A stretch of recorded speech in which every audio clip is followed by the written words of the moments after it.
Run it, let's drop it. Was good, YouTube world? What it do? Back in action for the Merry Christmas, baby. We're trying to treat them nice. You know what I'm saying? How everybody doing out there in the YouTube world? What's good with y'all, man? How was y'all holidays? How was the holidays for everybody and y'all family, man? Hopefully everything was safe and all good. Hopefully you got your grub on. Hopefully you got, good vibes with all the family members and all the ones you love and all that type of stuff. It's been great times, getting good times, especially when family can come around and everybody, on a cool vibe, man. But, every day is every day as we gonna make it to be, and it's always a good day. You know where you at. It's the one man, four sides and flavor of DFW Sports, kicking off the after Christmas edition of DFW Sports Raps. You already know, like, subscribe, hit that notification chime, follow your boy on X, Drewski Self-Made, man. Y'all already know what it is, man. We got a lot of things jumping up in here. We had Christmas Day action with the Dallas Mavericks. It didn't turn out too good, you know what I'm saying? But you got an exciting game nonetheless. Cowboys get ready to travel to Philadelphia, yay, to play the Eagles. It rounds out as we got news coming down. Word, CeeDee Lamb, he out of there. And then, we're going to spend a little time talking about the Texas Rangers since they done made a whole bevy of moves. I'm going to just, look at a couple of lineups that they could run with going out there, depending on what type of pitchers they're facing from the left or right side. Just get my thoughts on the article that was written on the Texas Rangers earlier today. But what's up, y'all? What's really good? How everybody feeling? How's everybody doing? Daniel Barrett's highlight. Big shout out to you. What's really good? What's really good? Appreciate you for tuning in, Mr. Cowboy. What it do? What's good, my guy? How's everybody Christmas been going? You know what I'm saying? Everybody Christmas been straight? For me, it's always been straight. It's always gravy and straight up in there, coming up in there. But, man, let's get right to it. Like I said, we're going to open this up, talk about some Cowboys talk. After the Cowboys talk, after I get some things off my chest of what's going on in this game going against Philly, I will look at that game yesterday against the Timberwolves that went on. And like I said, we'll talk some Texas Rangers. But, normally this week is a week where all of us is, especially Cowboy fans, we don't like Philly fans. Don't get it mistaken. I'm wearing Stars green. I'm not wearing no Eagle green. Let's get that clear. Let's get that clear. It's just I had to match the little Christmas, Stars hat he got right there. Vibe with the theme of the season that's coming up in here. But hey, man, Cowboys, this is a banged up game as it continues to be for the Dallas Cowboys coming up in here.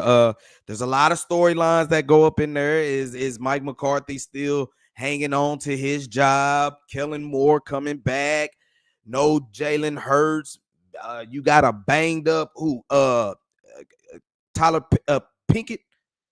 You got a hurt backup quarterback on top of that. Hey, Eagle fans, I don't care how y'all slice it up. I don't want to hear nothing about no injuries.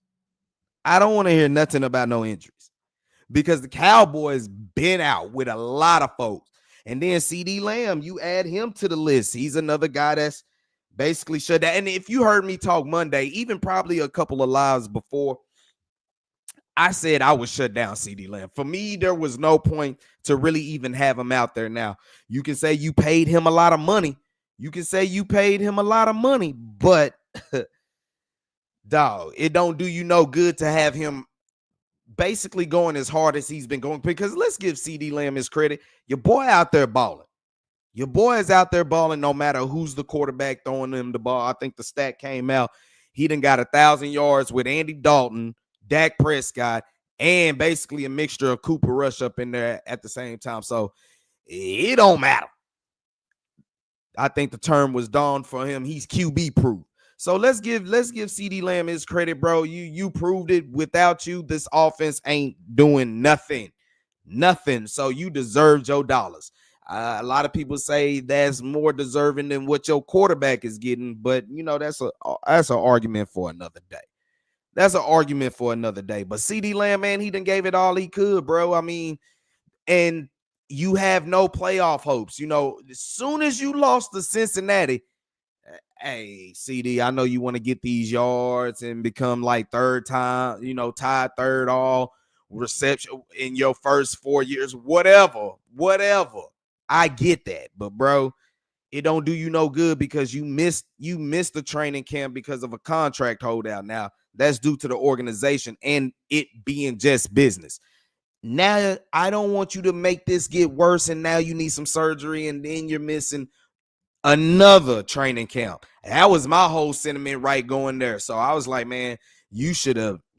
I would have been shut CeeDee Lamb down. So it's a smart move. It's a good move to do. You have nothing to play for.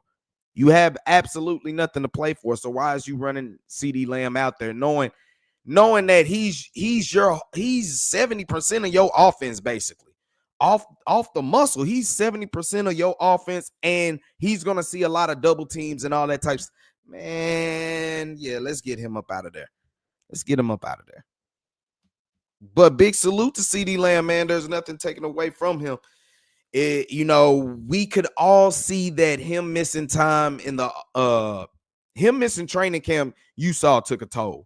I mean, he started out slow, but then last year he started out slow too. The offense started out slow, we should say, when Mike McCarthy took over the play calling.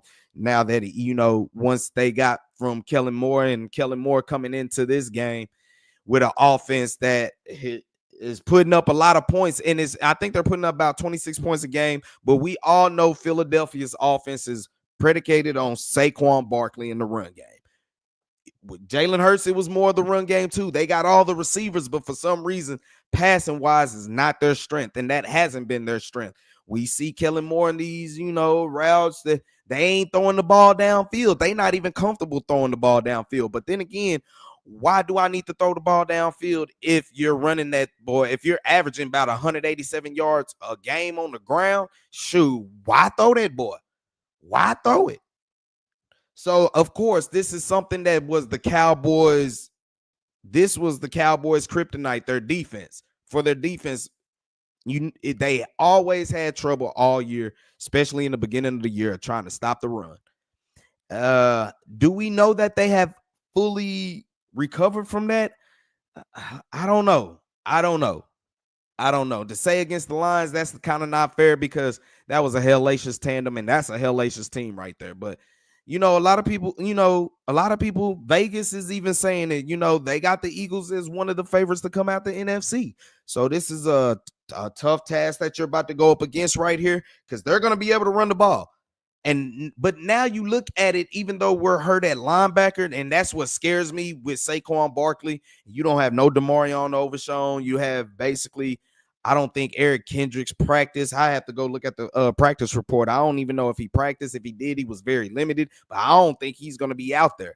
You got Nick Vigil up in there. He ain't practicing, but you talking about a dude who ain't practicing but get out there and play, and he plays special team and linebacker. That's kind of a dangerous trend that we're running with him automatically right there. So Eagles, I don't want to hear nothing about no injuries because the Cowboys they've been having plenty of them since the season even started. But I think Kenny Pickett, they said that I think he practiced fully today, but he's playing banged up with a rib injury. So we'll see what that is. But if he's out, then they're going to straight up run the football. But I think Kenny Pickett will play. It just be what will Kellen Moore do with him in this offense. But you're going to lean on Saquon Barkley. How good does it look to have an actual, when you spend money on a running back and it does wonders for your offense like this? How good does that feel? I mean, we could have only wondered. Now, I don't think our offensive line is that good enough, but we could have only wondered how it would have felt and how it would have been had you spent money and got you a running back. Although give Rico Dowdle his props, because right now Rico, he's about 97 yards away from 1,000 yards. And I don't even think he done seen 200 carries, not even 190 carries. I don't even think he's seen 190 carries. He's well under 200 carries to find, for the offense to get blown out or the team to get blown out as much as they did and weren't able to run the ball. So McCarthy says, and really just now finding the running game here about the last 5 weeks. To get 1,000 yards, that's your, oh, damn. Had we actually committed to running the football, we could probably have a 1,400 yard back, close to 1,500. Had we committed to it, or we just had better offensive game plans and not fell behind the 8 ball. But that had a lot to do with the defense too. As bad as the defense has been, they have been the reason you got 7 wins, and I keep preaching it over and over and over again. For all the people who are on Dak, look, he ain't playing. There's nothing I can say about Dak. He ain't playing. But I'm just here to say, you can say the offense seems like it's getting executed better with Rush. Fine. That's fine. They're still putting up about 2 touchdowns a game. And for the simple fact, you see Brandon Aubrey, he got named NFC Special Team Player of the Week. Why? He had 3 field goals over 50 yards. Every time you look up, he's kicking a lot of field goals. Like I said, really with this offense, it's about getting it to the 45-yard line. Now, you look at the team getting better and playing with more fight, coming out a little bit more, but it looked like they give a damn. You know what I'm saying? First of the season, for some reason, it seemed like the pressure made them not give a damn, but now they look like they give a damn. But now I look at it and I'm like, okay, to be honest with you, if Mike McCarthy is going to keep his job, I told you, to me, it won't be because he's offensive play caller. No. Because I'm going to be real with you. What's up, Bug? What's up, bro? How you enjoy the day off, man? We can holler about some things coming here soon, man. Yeah, we getting this Philly talk in, and I'm going in with what's all on the Cowboys play right now. But I'm here to ask the question. It looks good. Should Mike McCarthy come back or should he not? Should Jerry bring him back or should he not? That's the question that we're asking. Has Mike McCarthy done good enough? Forget this year. You can take this year out of it. To me personally, if you felt that he should have been fired after they got their ass whooped against Green Bay, then really nothing can change your mind right now. To be real, nothing should change your mind. Nothing should change your mind. Now, I guess him and Dak has got to go hand in hand. Maybe you give him a couple years extended, and basically that plays. If you extend him, however many amount of years you extend him should be tied to Dak. That's really what's going to happen. Dak got the 4-year extension. If he gets like a 2-year, if Mike McCarthy gets like a 2-year extension, then you can expect that the Cowboys, okay, within 2 years, Dak, if ain't nothing happen, we moving on. But I'm here to say, bro, I think Mike McCarthy, it doesn't matter to me, because if it wasn't for Brandon Aubrey and what he's doing this year, bro, we would have been. Mike McCarthy wouldn't even stand a chance. Nothing would change your mind. I don't care how much they're winning. I think it'll open up everybody's eyes to let y'all know that the reason they have 7 wins is because of their special teams and their defense. That's exactly what it's going down to be. That's what it is. Their defense has been playing balls out. They've been getting sacks. They've been about topping the lead since about, Micah Parsons then came back and getting sacks. They're getting takeaways. That defense is playing lights out. And like I said, you got Brandon Aubrey, who keeps making player of the week. You know what I'm saying? Damn near getting player of the month of the conference. So you look at it with him being the offensive play caller, you didn't do nothing. Me personally, you didn't do nothing. What did you do? Like I said, you getting about 2 touchdowns a game, roughly. If you're not getting field goals, I promise you, this whole operation will look slower. But I'm right there with you, bud. If he comes back, he better not be calling no plays. But I'm just more sitting here saying, what is he still more doing? Because do you give him props for not mailing it in, for his players not mailing it in as well? Because basically, the whole coaching staff to be on 1-year deals, and the way it just exploded on them, that's kind of a bad way to go out. You know what I'm saying? But I think Mike McCarthy is, I don't want to say he's finally getting used to what's going on around Dallas, how the circus can be. But if you're telling him he won't be play calling, I think this is the type of job where he's like, you know what, Jerry, unless he really likes his players. Because for some reason, we all know, Jerry, bro, if you stuck with Jason Garrett for 8-8 seasons, you're going to stick with Mike McCarthy. And that's the main reason I said he was going to come back this year anyway to finish his contract. Number one, he didn't want to pay a coach to be not doing nothing and getting paid for it. He didn't want to do that. Number two, if you was going to stay with Jason Garrett for 8 and 8 and 8 and 8 and 8 and 8, yeah, you're going to stay with Mike McCarthy. And I think he's going to stay with Mike McCarthy just for the simple fact he has galvanized the team to be at least competitive. Now, this is on the belief of if the Cowboys and Jerry Jones, because he believes that these young players are players that are developing and, as he says, getting more reps and getting experience. We have something. The future outlook is good. Jerry, that type of tone right there that he took lets you know he is not going to spend no money in free agency. So y'all can get that out y'all mind. So Mike McCarthy, if you want to take this job, I'm not getting you no more free agents. You're going to have to coach these guys up and your staff is going to have to be good. So can you trust that? Can you trust that?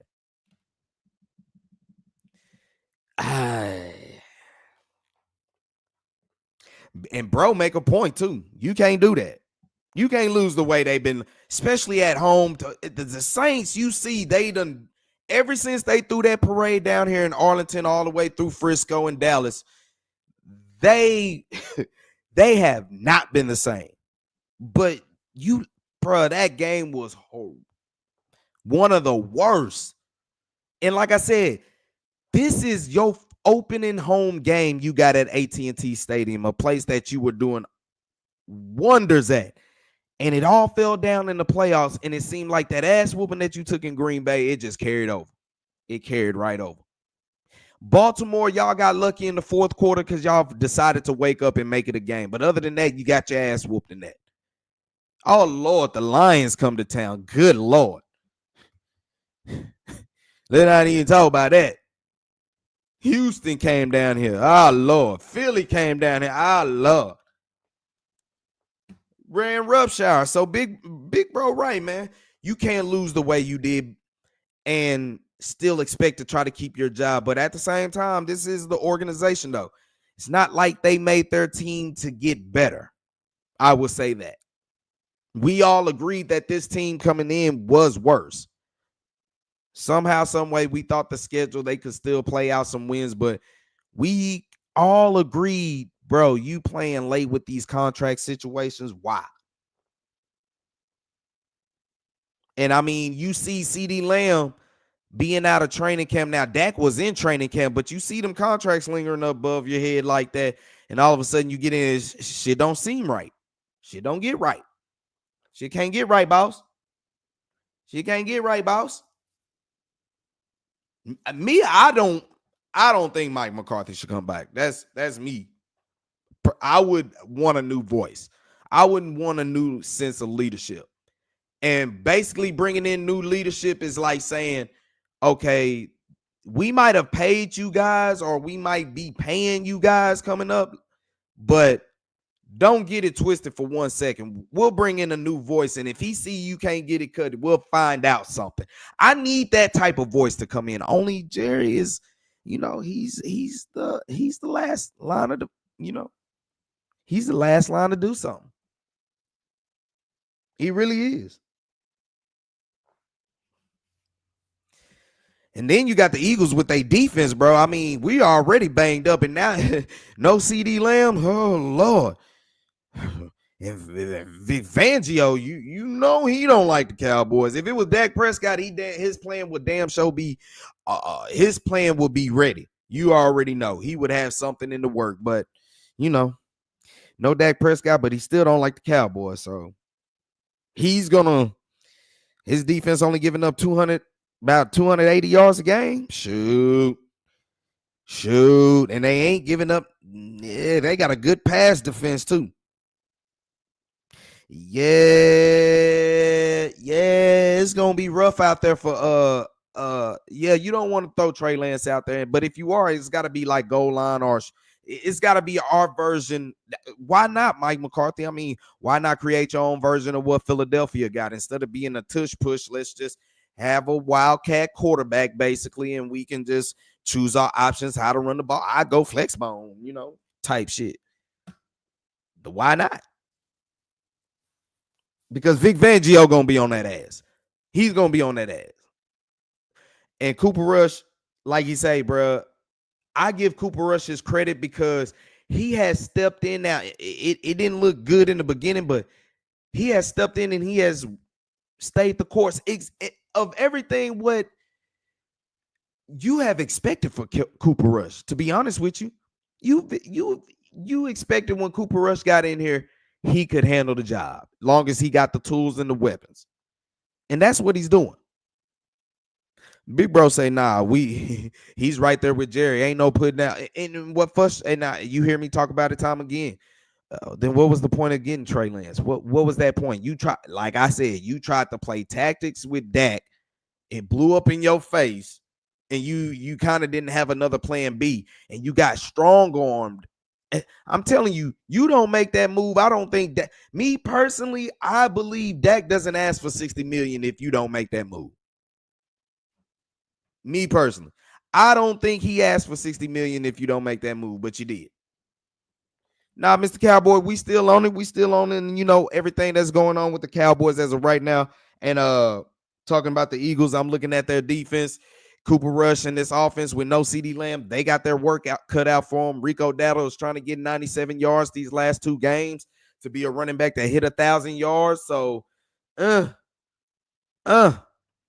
he said because they want to waste $5 million and a 4th-round draft pick. Straight up, like I said, you don't make that move. I don't think that gets you for $60 million. I truly believe that. I don't think he gets you for $60 million, but you made that move and like it was a shock to everybody. And it was like, what was this all about? And then Dak happened to have an MVP season that shit at the bed in the wild card against Green Bay. But, bruh, hold up. What you do that for? What you bring him in for? That, and to me, the offense, it started really sputtering around that time you brought Trey Lance in toward coming to the back end of the season. For why? Because you want to try to get some leverage. For why? That's just muddling up your own business. That, to me, that was counterproductive. That was backwards hustling. But like I said, I give Cooper Rush his props, but you gonna have to show me this game with no CeeDee Lamb. Okay. If Cooper Rush, even if he gets 2 passing touchdowns in this game, I'm willing to fully give his props. I'm giving him his props anyway, but I'm gonna be like, far as 2024, I will concede Cooper Rush operates the offense better than Dak did in 2024. If he come out here and at least give me 2 passing touchdowns. 2 passing touchdowns against a defense that's only giving up 178 yards passing. And they giving up about 102 yards rushing. So they're not giving up much. Their defense has been their calling card, and they can run the football.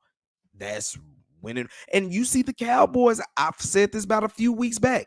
They're gonna have to change. They have to change their identity. Their identity now, it's not no high explosive offense. We seen that was out.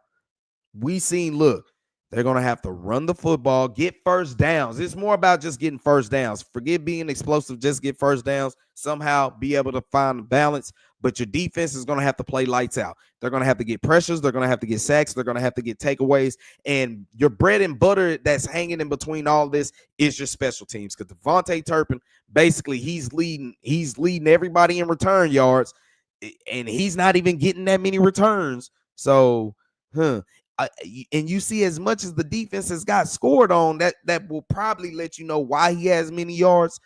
But he has a 99-yard kickoff return to his resume.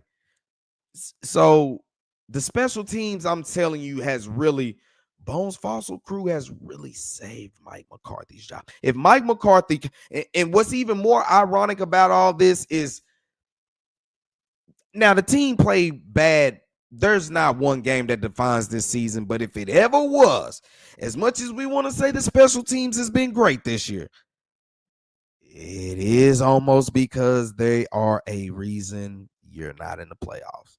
It's not because of the special teams. It's because of Monty or Warrior. Man, let me get it. I'm getting a little parched up in here. Monty or War and give Michael Parsons his props. I keep saying it over and over again. He went out there and talked about, I believe we're going to make a run. He believed all that, and he talked all that shit, believed it, backed it up. And if it wasn't for Amani Warrior, that his shit would be fortune telling right now today, because they ain't do nothing but run the table. If it wasn't for that blunder, they did exactly what he said: run the table. Pay Michael Parsons. We were talking about trading him, but pay him, man. Or I just don't know how it's going, but they're going to be Jerry basically said, look, the future is bright with the young players that's getting experience and everything like that. He is not going out in free agency and doing nothing. Nothing. Mr. Cowboy, you know it. He ain't going out there doing nothing. He likes these players. His Cap Boy likes this roster the way it is, and they're gonna wait forever to sign Michael Parsons. We know how that go. And Big Bro's right, man. Like, bro, being at that game, you blocked the punt. You was like, yeah. Once you saw it roll in the open field, like it didn't roll out of bounds or anything like that, you held your breath because you was like, bro, are you serious? It was almost like, are you serious? We're going to win this game. But then it was like, anything can happen. And this fool touched that. Bro. Bug, you right. Now, we all make mistakes at our job. You know, that's true. That's facts. It's kind of fucked up to be all like that when, you know, it's kind of fucked up to be like that when you make a blunder like that. But damn, bro, if it wasn't for that play, Michael Parsons' words be true. They done ran the table. But this game can still go the Cowboys' way just because, you know, both teams are playing with a backup. Can this defense with the linebacker issues that they got, can they keep getting sacks? They're going to have to stop the run, number one. So can you stop the run and put these guys in long yardage situation where you can go hunt, bring pressure and get some takeaways, because that has been the calling card for the defense. You're able to get off the field on third down. You're starting to get sacks. You're getting turnovers, and you got a special teams unit that where, look, just get them to the 45-yard line.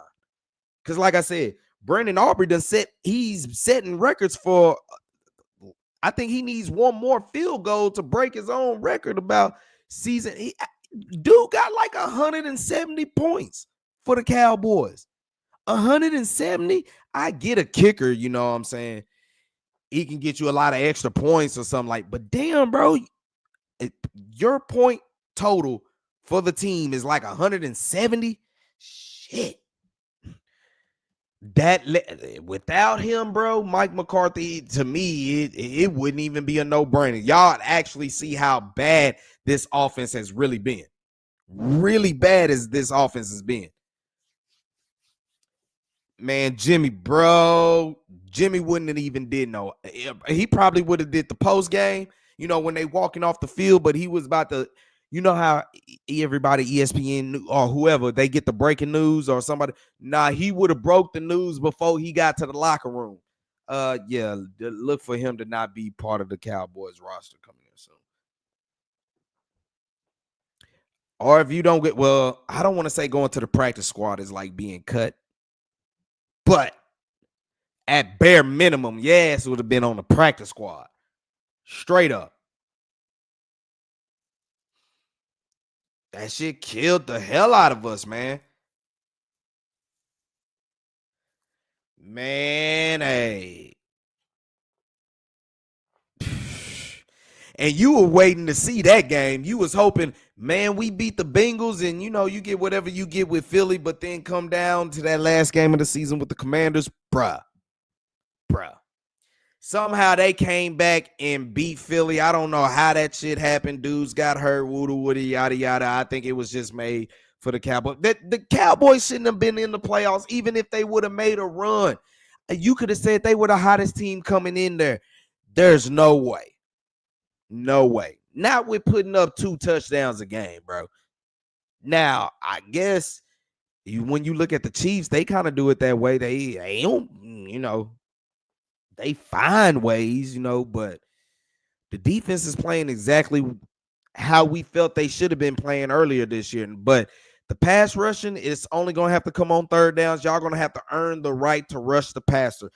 Should be the theme of the defensive line this week going into Philadelphia. You have to earn the right to rush the passer because Saquon Barkley coming through there trying to break Eric Dickerson's record, and this offense is about running that thing. They running that thing.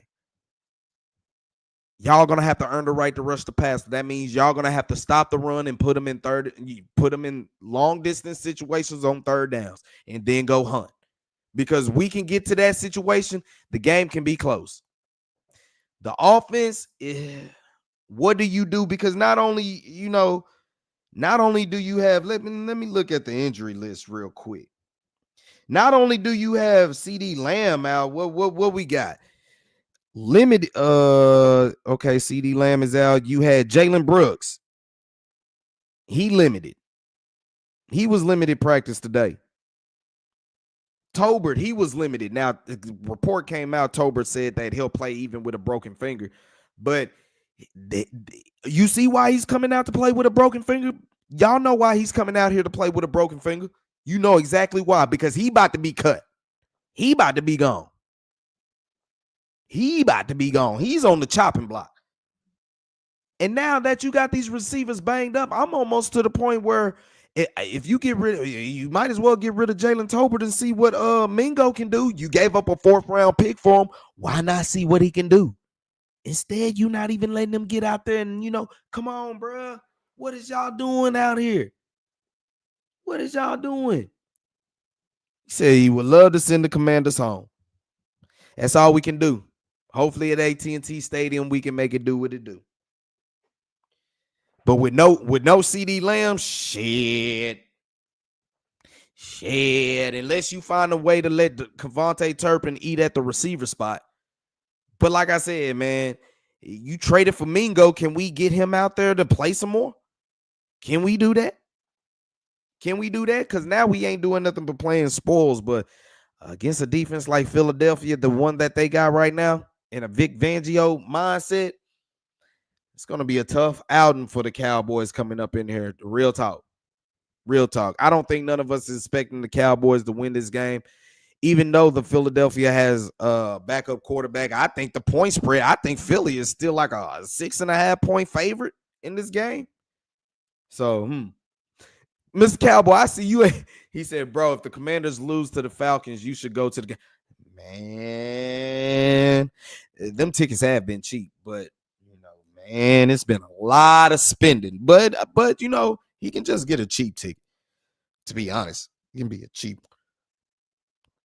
You know what? We're gonna be on watch for that. So when we come post game Sunday after the Cowboys and Eagles game, we'll have a look about that game and see what's the deal, and see what Temptation can do, because playing spoiler to Washington would be real good. Cowboys plus 260 on the money line. Okay. So that lets you know. They picked that even with a backup quarterback, they feel Philly is going to be, and I think it's just because of their defense, and you have no CeeDee Lamb. This game could be an ugly game. It could be like a 16-13, 16-10, 17-13 type game. You know what I'm saying? I don't think this game either team gets over. I don't think either team gets over 20 points in this game. I think both defenses is going to come out here balling. And like I said, the theme for the defensive line got to be, bro, you got to earn the right to rush the passer. You got Saquon Barkley back there, so let's worry about him first. Let's shut him down, and then you earn your right to rush the passer. Let's do that. I wouldn't. I'm not betting it. I wouldn't bet it. I wouldn't bet it. As hot as the Cowboys are playing right now, with no CeeDee Lamb, and do you trust Jalen Tolbert? No. Jalen Brooks. I don't know what you can get from Mingo. Ryan Flournoy. I don't know. And money line keep moving, man. So it opened up like that. So you saying it? Hey, I wouldn't do it. I wouldn't do it. The Eagles. I mean, no Jalen Hurts. Who else? Nah, bro. Most of their defense is back fully healthy too. Nah, bro. Nah, bro. I don't see it. What's his name didn't even Pickett. He popped up, but he was a full participation. So you're gonna get Kenny Pickett back there. And he's a guy that be able to run. I think he's probably going to be able to run the offense almost the same. You're going to have the same situation that you got over here in Dallas, where everybody's talking about the backup quarterback. And like I said, bro, if Cooper Rush can throw 2 touchdowns against this defense, then I would concede for 2024 that Cooper Rush ran the offense better than our $60 million quarterback. I will say that. The bar is low, so I said 2 touchdowns. 2 touchdowns. 2 passing touchdowns. Now, like I said, as good as y'all want to say Cooper Rush is engineering this offense, they're only still about putting up 2 touchdowns a game. Roughly 3. Barely. They'll be lucky to get 3, but it's basically 2 touchdowns a game and a whole bunch of field goals. Look at all the season accolades that Brandon Aubrey has gotten. Look at the record that he's about to get ready to break with his own. You know what I'm saying? For all the field goals he's kicking. Bro, he in a game you won 26-24 against a winning team. The dude hit 4 field goals, 3 of them from 50+ yards. 3 of them for 50+ yards. Bro, if Rush wins this game, that gone. You know what, bro? To be honest with you, if somehow, some way, but you know what? You know what, though? If the Cowboys were to win this game, like I said, if he's able to throw 2 touchdowns, then I will concede. But if that's it, I'm still going to sit here and tell you, bro, the offense ain't doing nothing. They're giving you a touchdown or 2. Regardless who's the quarterback, they're giving you a touchdown or 2 in every win. And it's mostly because of your defense and special teams, because you're getting a lot of field goals. Because that's basically going to be the way that Cooper Rush will get this W in this game, because that's been the formula for them. This whole little last 5 weeks, all their 7 wins is because they're playing good defense. They play great special teams. They get points off of special teams and they get yardage. So, hey. But see, I think everybody would be willing to concede. That's you talking to some dudes who support 4. But you mean to tell me Cooper Rush go out here and light this defense up? Even in a losing effort. If he get like 2-3 touchdowns in a losing effort, light them up for like 300 yards plus, shit, he ran the offense better than Dak in 2024. I will concede. So y'all got to stay tuned post-game Sunday after this game. We going to see, are we going to be conceding or not? I don't believe so. I don't believe. But I'm rooting for the Cowboys regardless, because I can't root for the Eagles and I won't root for the Eagles. So we gotta beat them. And as you see, ain't no team tanking. Ain't you can't lose 2 games and drastically change your draft position. So you really stuck where you stuck at now. So you're gonna be a average team basically this year. Do you take an average team? Would you take being average, knowing that you had all the injuries and all the spectrum, the drama that surrounded the season before even getting here? Then you had the injuries that came down too. So you right, man. Fuck that tank, bro. What do it? Why do it? Now, had they would have played Cooper Rush, that would have been tanking. But give Cooper Rush his props, bro. because they haven't been terrible. They still been able to play good football, but it's not because of their offense. They're not winning because of their offense. Go back. Look, we got the NFL Plus app. We during the off season, this will keep Cowboy content relevant. We're gonna relive the season. Going through the all 22 and basically being like, okay, look, this is what happened. Basically gearing us up for the draft. Basically, we'll see the common themes throughout all these games, especially through the losses and through the wins. So y'all just got to let me know how it should be. Should I do the losses first, or should I do the wins first, or should I just continue to do it just by week it was? Because I want to show you the common theme that goes on in there. I want to show you the common theme. But I'm rooting for the Cowboys to win, but if you had to put your money on it, put it on the Eagles. Put it on the Eagles. If you're playing the spread,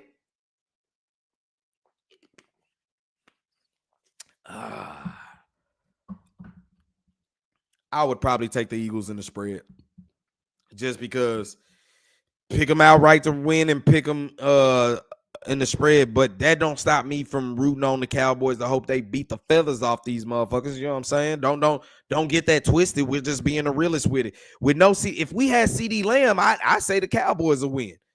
Especially with no Jalen Hurts, I would pick the Cowboys to win straight up. But with no CeeDee Lamb, who's been your offense everything, nah, bro. I don't see that happen. That's just me. I don't see it happen, man. But let me get off the Cowboys for one topic.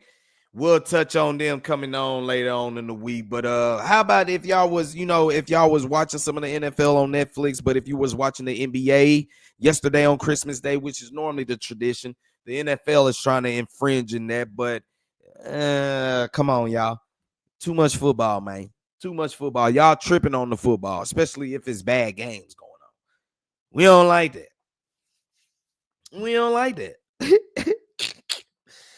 You really don't like it.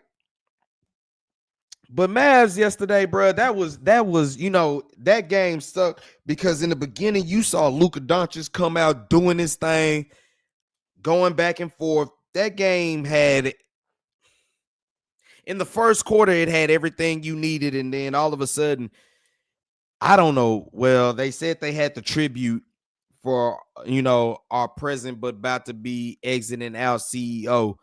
She's about to venture off and do some things in the city. Her next calling is basically doing some things in the city. But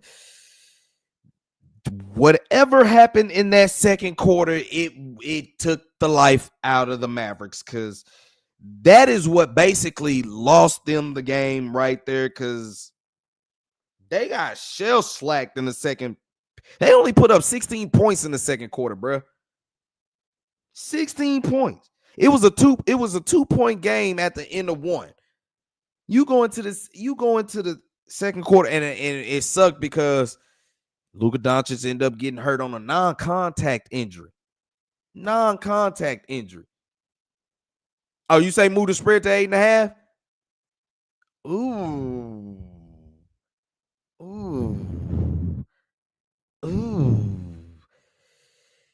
I still take your money. Take the money. Take the Philly. But when Sunday come, we'll be talking. Take the Cowboys. Yeah, man, them NFL games, bro. Nah, first of all, did you see the look on them Houston Texans fans? Did you see the look on their faces? Yeah.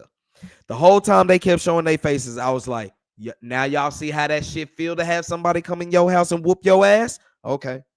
Next time, be humble and sit down. Next time, be humble. Be humble. I saw the look on y'all faces. Y'all talked all that shit up in here at AT&T Stadium when y'all won. Boy, y'all see how I feel when somebody go in your house and whoop your ass? All right. Just saying. We got a whole basketball season between cities that we can carry this on. I know y'all got playoff stuff because y'all gonna win the AFC South.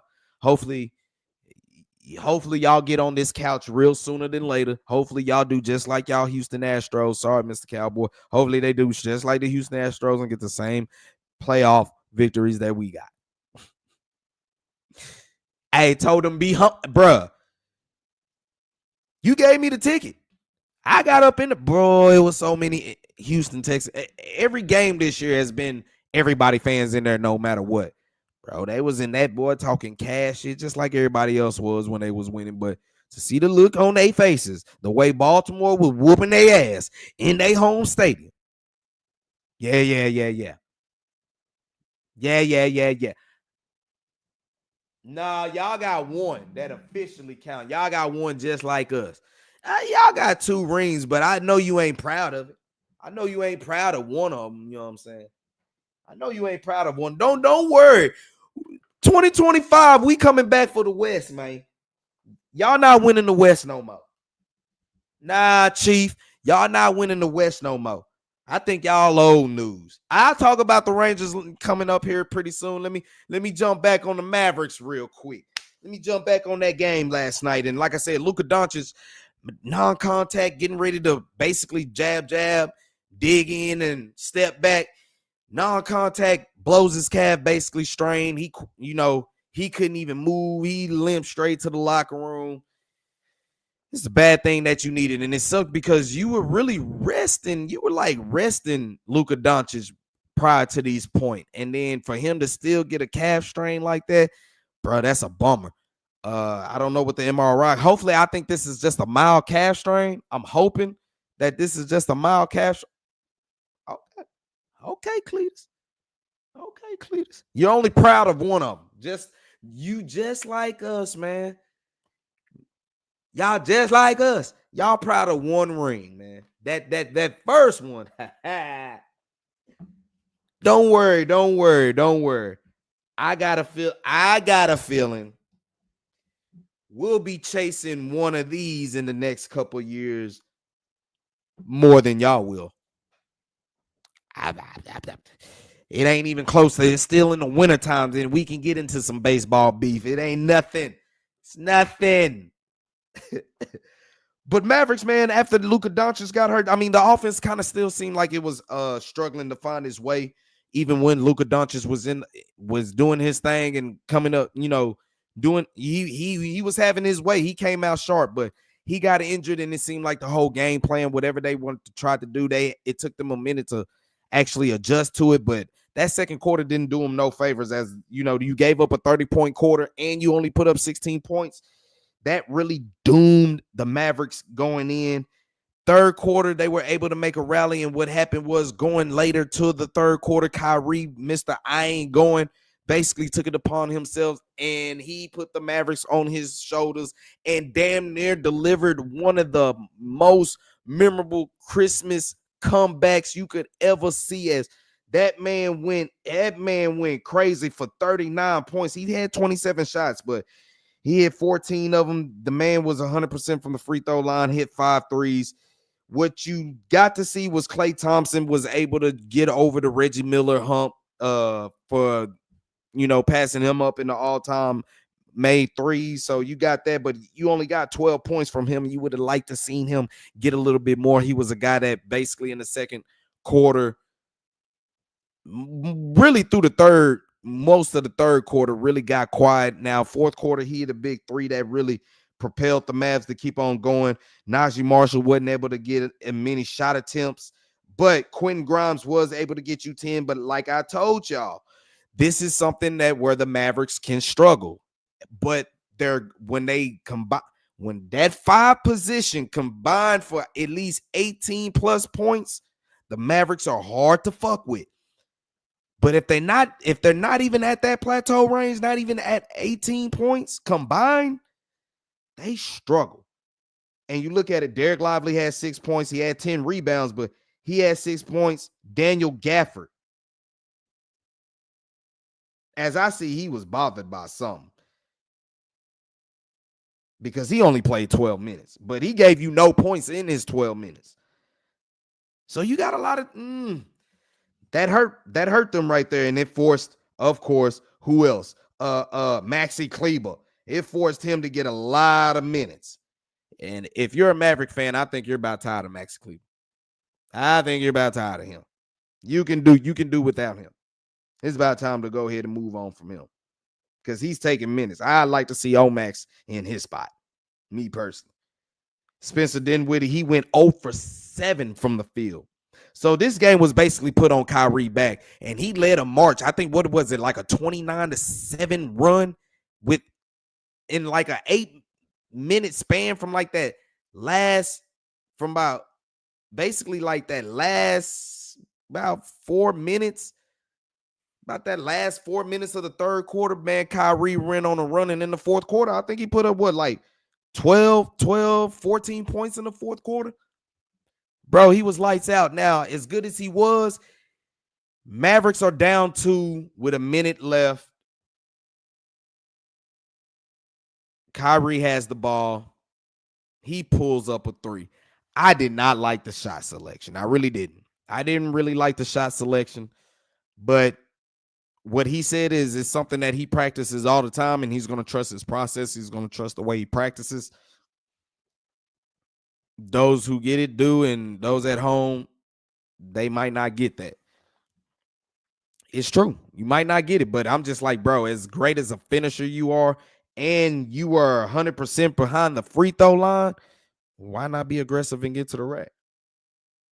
But he wanted to put, he had the killer instinct took over in him, and he wanted to put just like Luka put the dagger in them boys last year, Kyrie wanted to put the boy. And I mean, I don't fault Kyrie because he was the reason you came back. He was the reason you came back.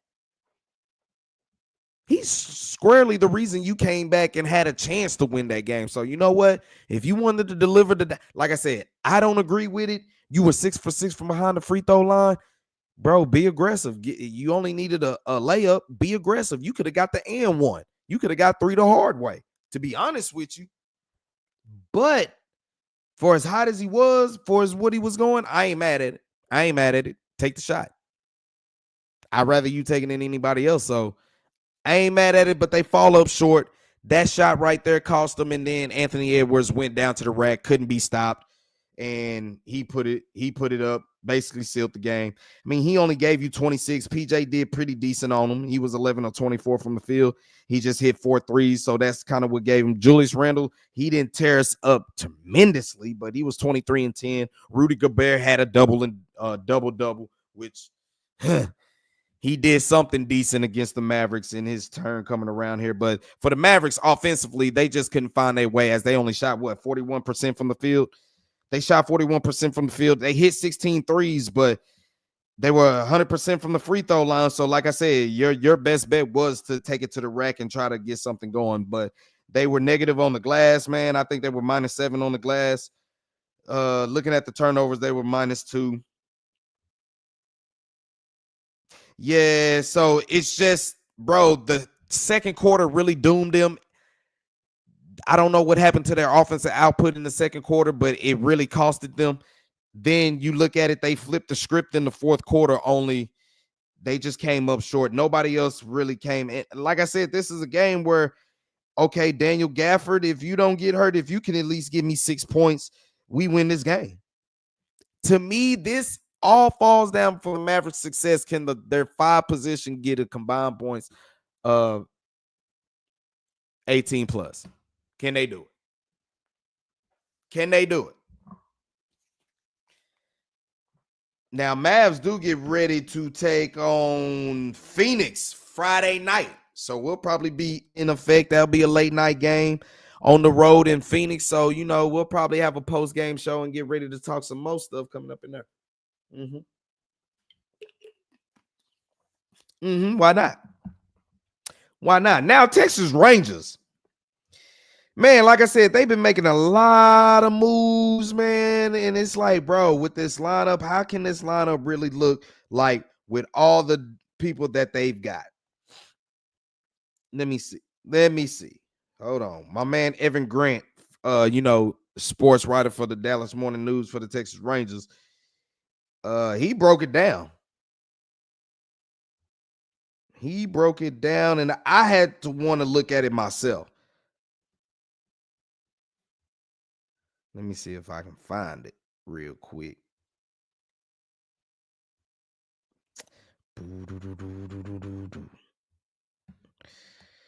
Uh, damn, I can't find that bit.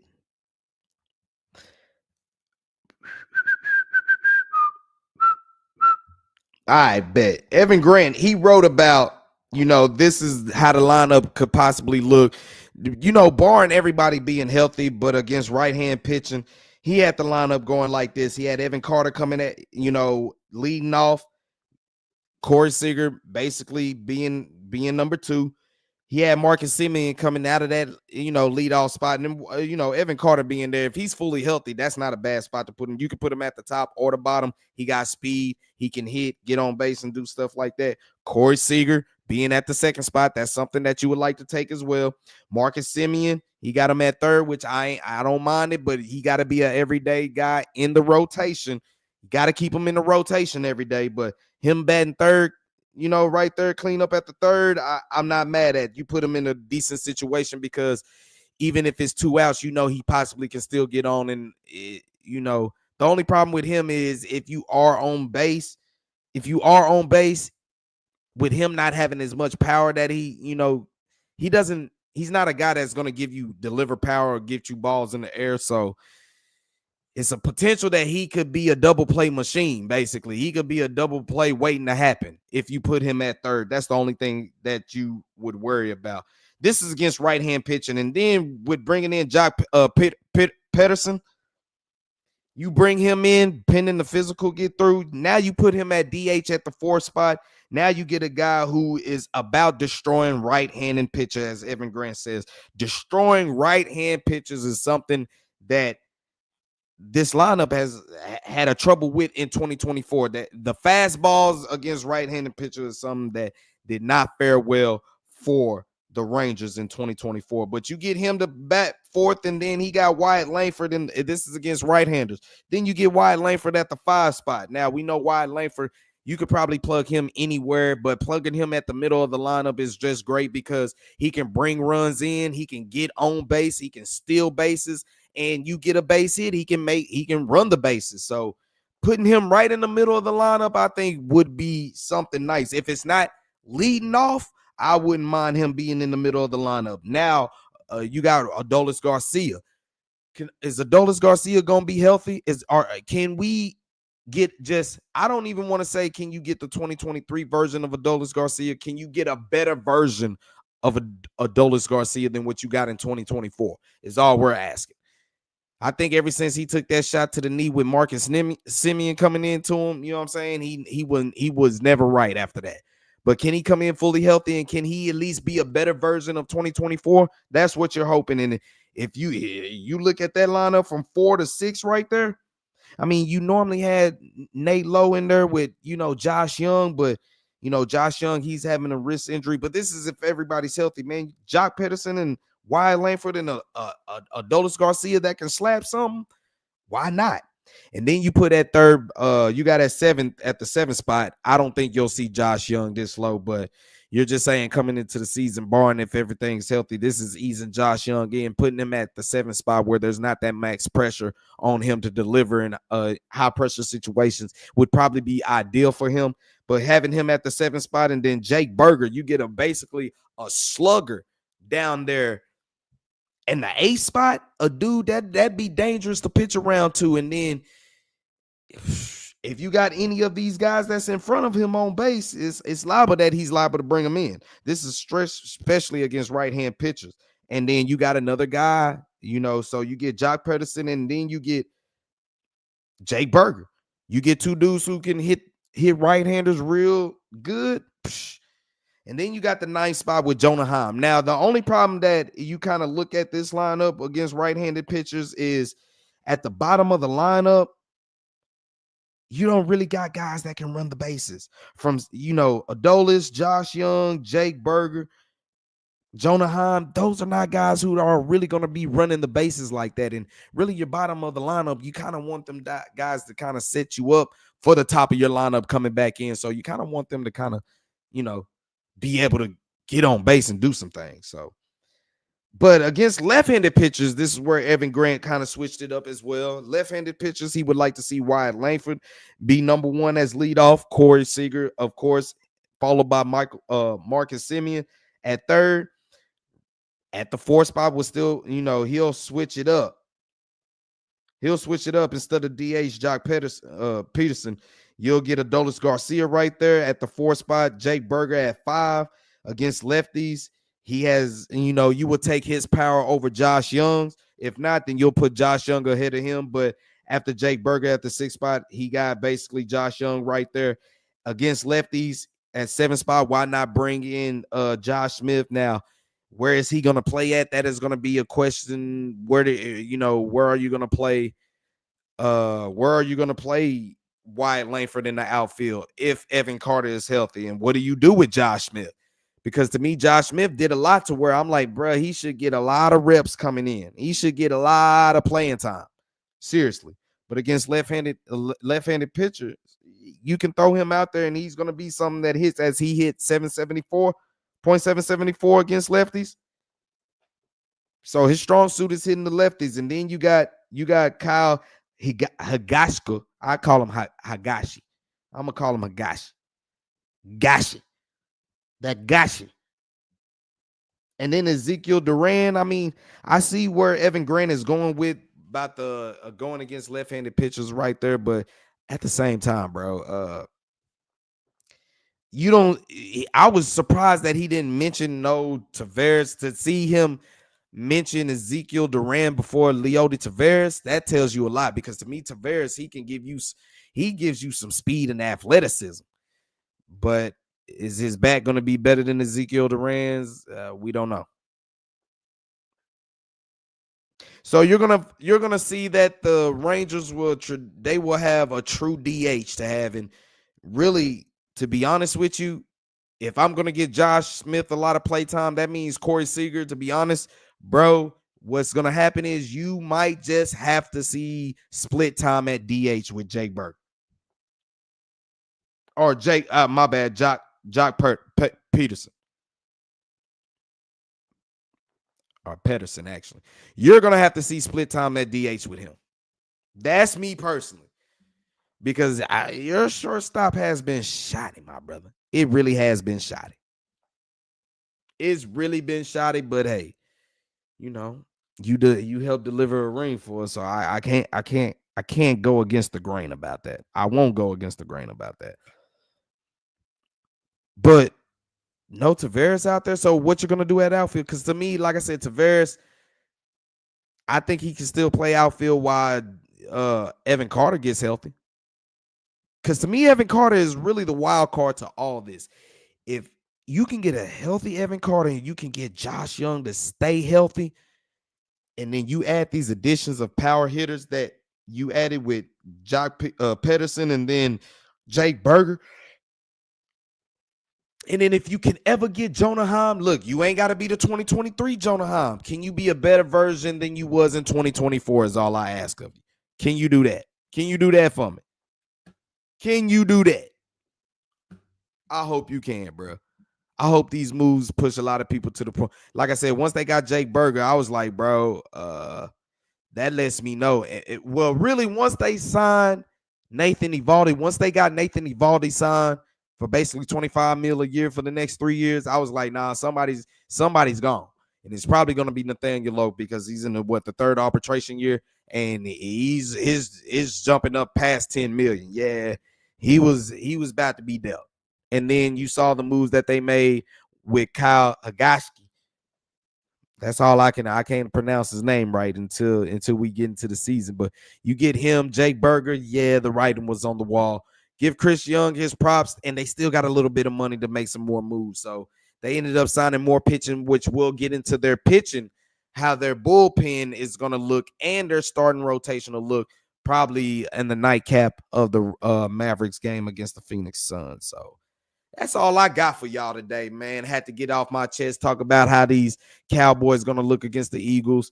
A lot of Cowboys news that's going on. Like I said, if you haven't already, like, subscribe, hit that notification chime. Follow me on X at Drewski Self-Made, man. We be keeping a lot of articles going up in flavor. And plus, let's interact. Let's keep a DFW thing going. If you rep the Cowboys, follow me. If you rep the Stars, follow me. If you rep the Mavs, follow me. You rep the Wings, follow me. You rep the Rangers, follow me. Everywhere we at, SMU, TCU, follow me. We up in there, man. We hold it down for DFW Sports. As y'all already know, I'm the one man, force the eyes and flavor of DFW Sports. Big shout out to everybody who joined the chat room. My big bro, Mr. Cowboy, Daniel Berry Sports and Highlights. Appreciate all y'all for tuning in. For everybody that's catching the replay, man, make sure you hit the like button. Go ahead and share. This is DFW Sports Talks from the fan perspective. DFW Sports Raps, we bring it the only way we can kick it. It's the whole new flavor in your ear. Going into a new year, getting ready soon for 2025. We just going to keep going up more and more ways. So, like I said, look for us probably Friday night. If not Friday night, it'll be Saturday, seeing what's going on. We'll give a recap of the Mavs and Suns going down, but we'll also have some more DFW sports to talk, and we'll just try to keep it more consistent and keep it moving. So, I'll catch y'all on the next time, man. Y'all already know what to do, man. Do everything with love because love always